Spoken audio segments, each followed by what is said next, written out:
Helen, welcome to the program. Coming up on Network Africa. A school fire in Kenya leaves 16 students dead. It's at a boarding school in Nairobi. Uganda temporarily shuts down its border with the Democratic Republic of Congo with immediate effect in an effort to prevent the spread of the Ebola virus. Ghana's foreign minister personally welcomes the first set of repatriated citizens from South Africa.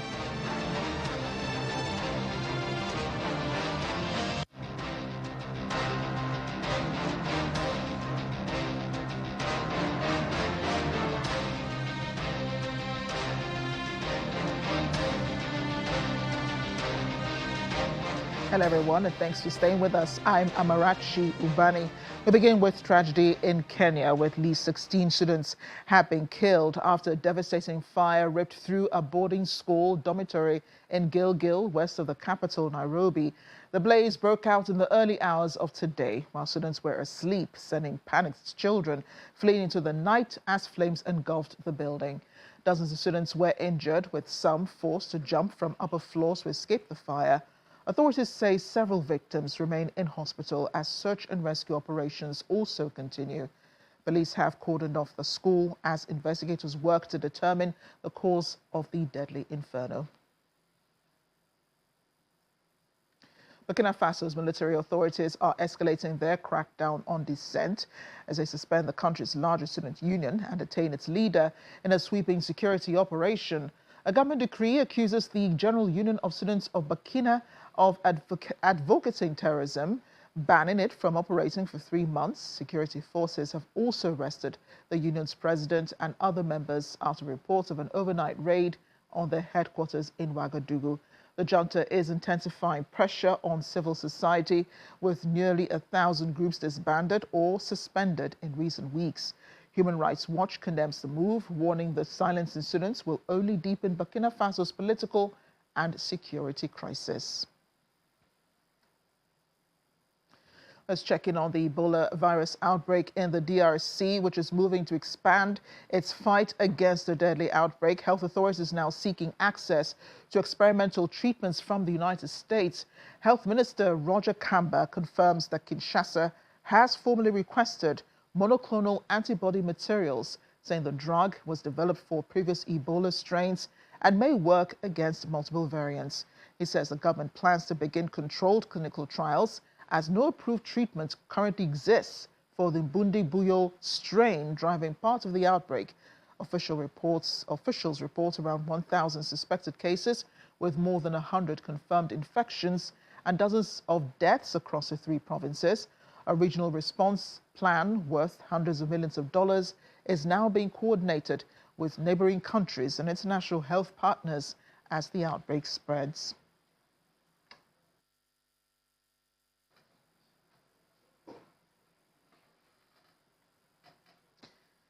Well, the Democratic Republic of Congo is planning to expand its outbreak of the Ebola virus with access to experimental treatments from the United States. We mentioned that they're still trying to contain the spread of the Ebola virus. In the meantime, there are other things happening. Neighboring Uganda is temporarily closing its border with the Democratic Republic of Congo. Health authorities warn trying to contain the spread of the deadly virus. The Ministry of Health says the decision takes effect immediately following warnings of increasing exposure among frontline health workers in the region. Officials confirm only authorized Ebola response teams, humanitarian aid, food and cargo movement will be allowed or under strict health screening and monitoring. Anyone entering into Uganda from the DRC is required to undergo 21 days of mandatory isolation, with new tracking systems deployed at border posts and airports. Uganda has reported 7 confirmed cases and 1 death as the outbreak, driven by the rare Bundi-Buyo strain, continues to spread across the region. The government of Uganda wishes to update the public and stakeholders on the ongoing outbreak of Ebola virus disease that is caused by Bundibujo strain. I just wanted to let you know that Uganda has not recorded any new confirmed cases of EVD since 2025, when we sent out the statement from the Director General. And however, the total number of contacts to the confirmed cases have increased. Most of these contacts are health workers, because they were getting it from one source. The total number of cases as per now is still at 7. And our initial index case that had died. Following the continued escalation in the scale of Ebola outbreak in DRC and the challenges that you all know that are associated with cross-border movements between DRC and Uganda, leading to a high risk of the spread of Ebola into Uganda, the National Task Force today that sat this morning, it was chaired by Her Excellency, the Vice President of the Republic of Uganda. It agreed on the following resolutions. Number 1, Uganda is temporarily closing the border with the Democratic Republic of Congo with immediate effect. The only exceptions are for authorized Ebola response teams, the humanitarian operations, food and cargo transportation, and security, but all this still will be under strict health screening and monitoring protocols across the border.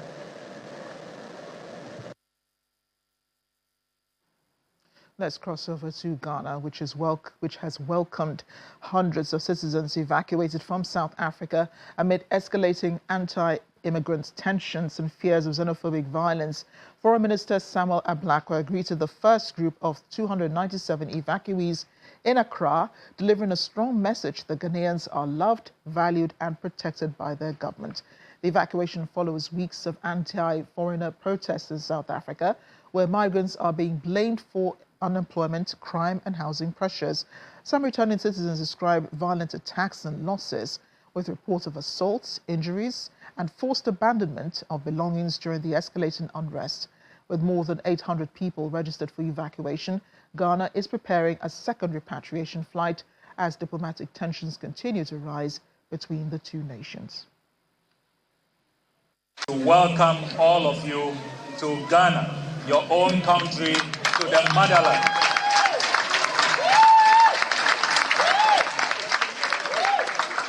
We thank God for safe journey. We thank the Almighty for protecting our lives.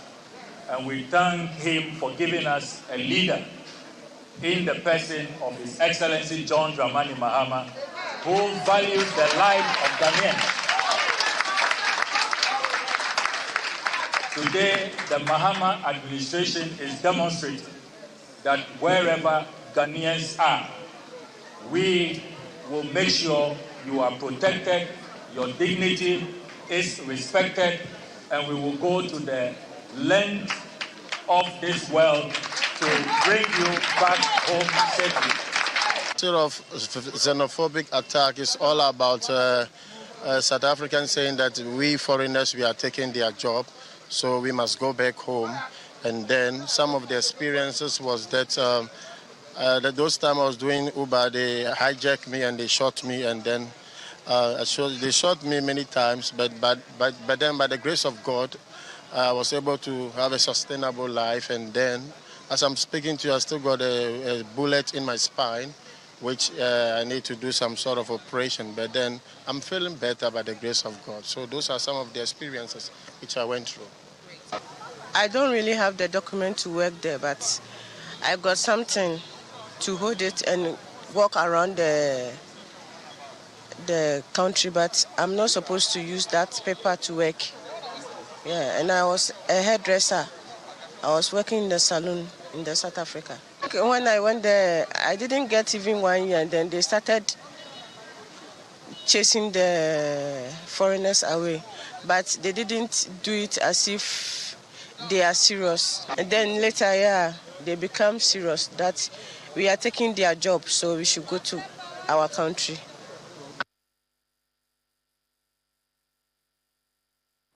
Let's come back to Lagos. The chairman of the Christian Association of Nigeria, Lagos State Chapter, Right Reverend Stephen Adigbite, has called for restraint, unity and constructive dialogue among all stakeholders amid the country's growing security challenges. Speaking at a press conference in Lagos on the state of security in Nigeria, Reverend Adigbite urged citizens not to lose faith in the government and security agencies, expressing confidence in their efforts to address insecurity and restore peace across the nation. Nigeria, as we all know, is passing through challenging times, especially in the area of insecurity.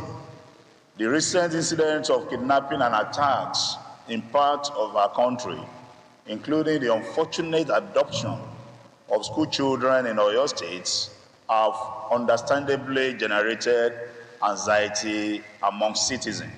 We sympathize and, of course, empathize with affected families and pray fervently for the safe return of all kidnapped victims. We therefore urge Nigerians not to lose hope in the government and security agencies' capacity to decisively tackle these issues. As religious leaders, we call for restraint, dialogue, and patriotism from all stakeholders. This is the time to build the nation together.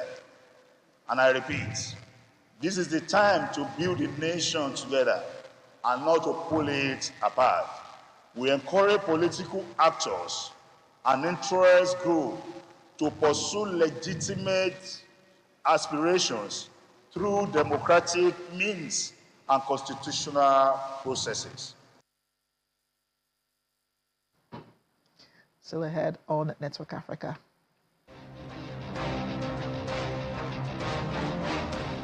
We're staying with the theme of Children's Day, which of course looks at the future here in Nigeria. Still a large number of children currently out of school and engaged in hard labor. We'll take a look at those who are not and celebrating happily on Children's Day. Stay with us.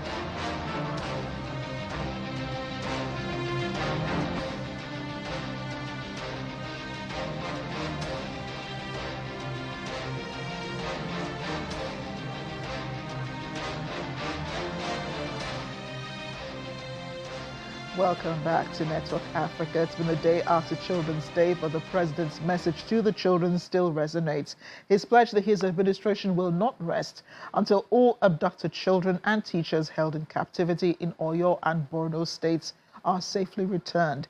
In a statement issued to mark these celebrations, the president said the affected families will not have their pain reduced to ceremony and offered personal assurances as both the father and head of state that the victims have not been forgotten.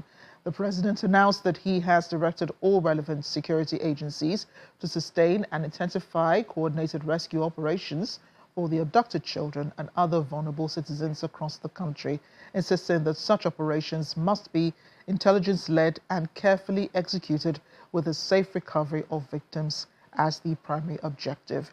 He's ordered the strengthening of school protection measures in high-risk areas, while the president further directed the Federal Ministry of Education to collaborate with state governments to deepen implementation of the Safe Schools Network, a framework, is called on communities, traditional rulers, religious leaders and other stakeholders to support efforts to protect children at all times.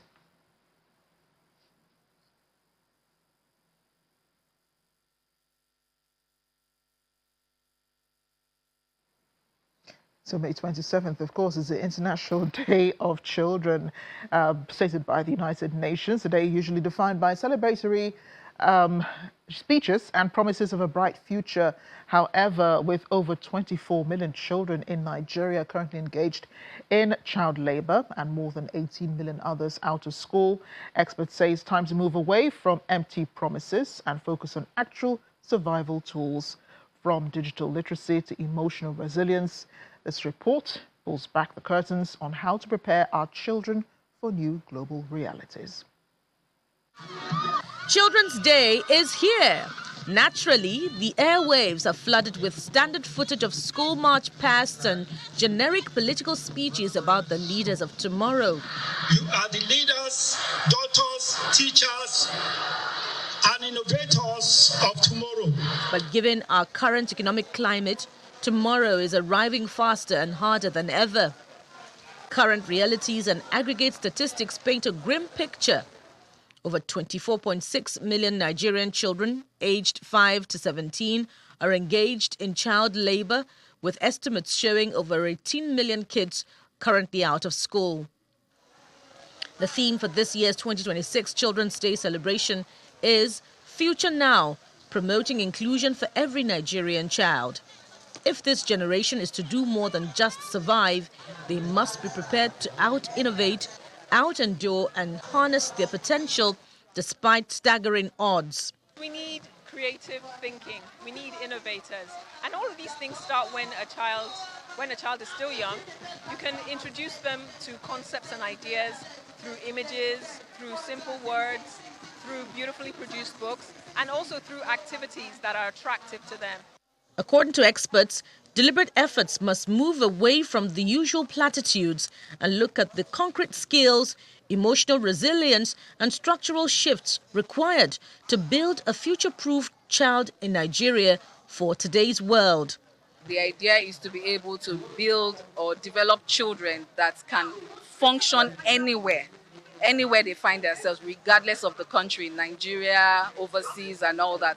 And it helps build their life skills. They are able to encounter challenges, and they're able to think through it rather than just give up or think just maybe within a textbook that they've seen. But practicalizing these things, helps them bring up practical solutions.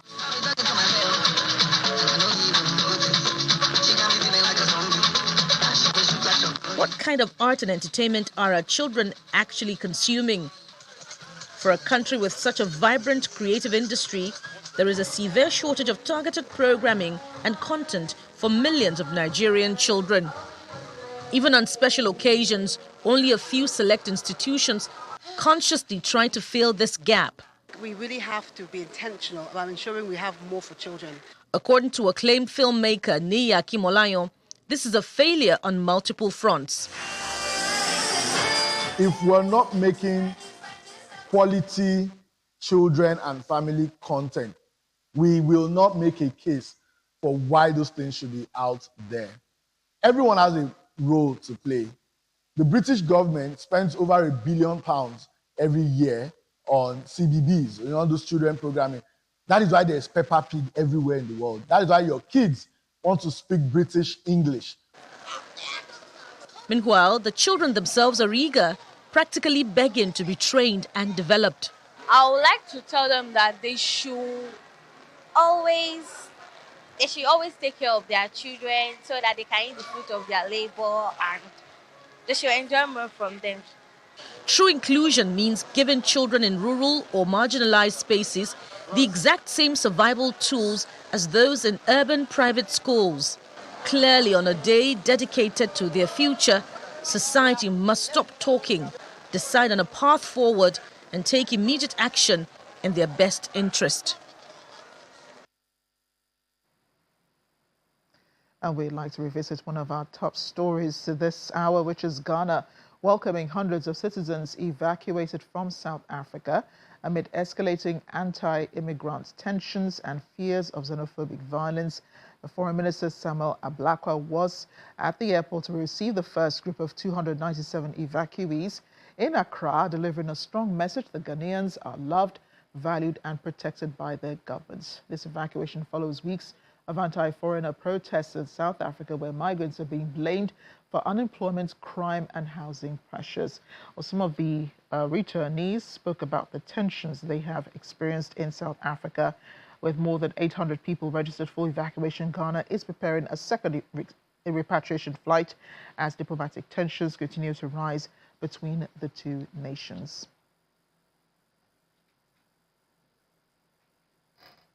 We have our South Africa correspondent, Innocent Samosa, joining us now.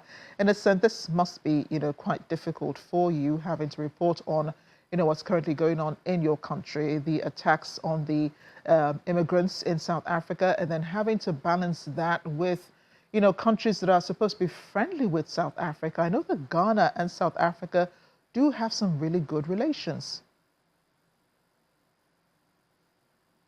Good evening to you and our viewers and listeners at home. It's quite difficult. In fact, when you say the relationship between Ghana and South Africa, it takes me back to 2010 World Cup when South Africa was kicked out. Bafana Bafana was kicked out of the tournament, and we now said that we are Bagana, supporting, Ghana.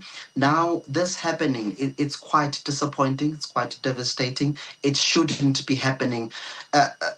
This is not what our forebears fought for, the struggle heroes. That's not what they wished for the continent. But we're here, and it's a challenge that the African continent need to deal with the issue of migration in the continent, throughout the continent, because it's a challenge that really can destabilize the economy, can destabilize the issues around investments. We're talking about the Africa Continental Free Trade Area. For that to be successful, for the success of that, there is that cooperation that is needed between, multilateral, countries, that we can really be able to push this process of the trade between countries. But when such things are happening, it's quite disappointing, I must say, Amarachi.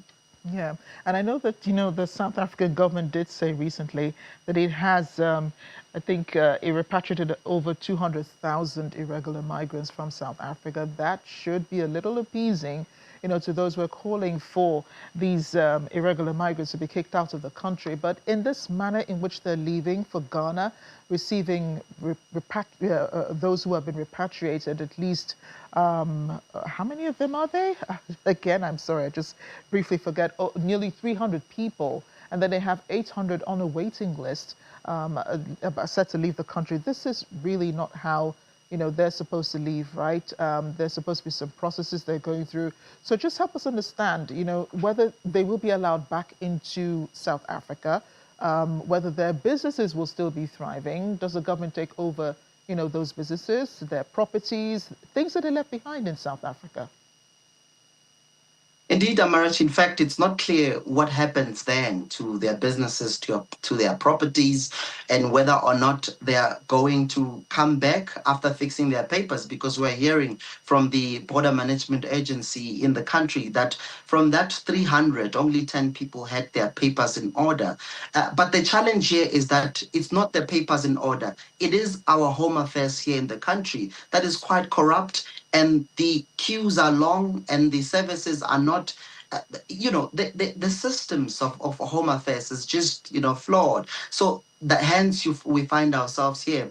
And also, still on this topic, Amarachi, I spoke to my Nigerian brothers from Nikasa, who are telling me also that they've got the same situation with the home affairs in the country. It's not that they don't want to fix their papers. The issue here is that there's just that tedious process that makes it difficult for foreigners to get those papers to be legal in the country. So it is a whole lot of process, a whole lot of challenges that are really facing the country. I guess maybe this is a wake-up call for the presidency to really put more attention to our home affairs, because really the issue here is not because people do not want to be legal in the country. It's the processes that do not allow them to really deal with that. But going back to your question, it's not clear again as to whether or not government is going to take their properties of their businesses. We do not know how that's going to run about, but we do know that the embassy of Ghana is actually interacting with the South African Department of International Relations to really see how this one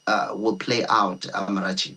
Yeah, and Africa still, trying to get over those hurdles towards integration. Thank you, Innocent, for helping to navigate these very difficult waters between the two countries. Thank you again. Thank you, colleague.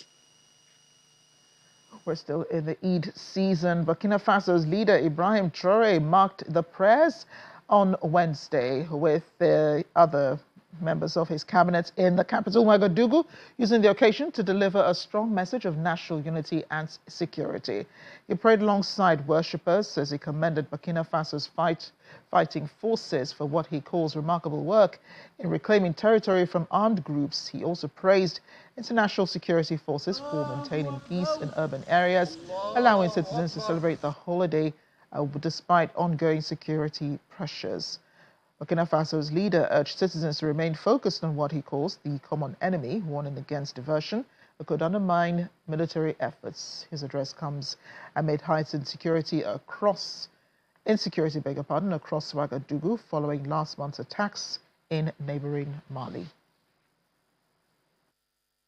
And just very quickly before we go, did you know that Namibia is home to one of the only places on Earth where the desert meets the ocean in a dramatic collision? Along the Namib Desert, massive red sand dunes drop straight into the Atlantic Ocean, creating one of the most surreal landscapes in the world. That's a place where fire-colored sand and crashing waves share the same horizon. Thanks for watching Network Africa. We'd like to inform our viewers on the DSTV platform. Coming up next is a documentary on Nigeria Federal Ministry of Transportation with focus on the National Rail Connectivity Network. I'm Amarachi Ubani. Thanks for watching.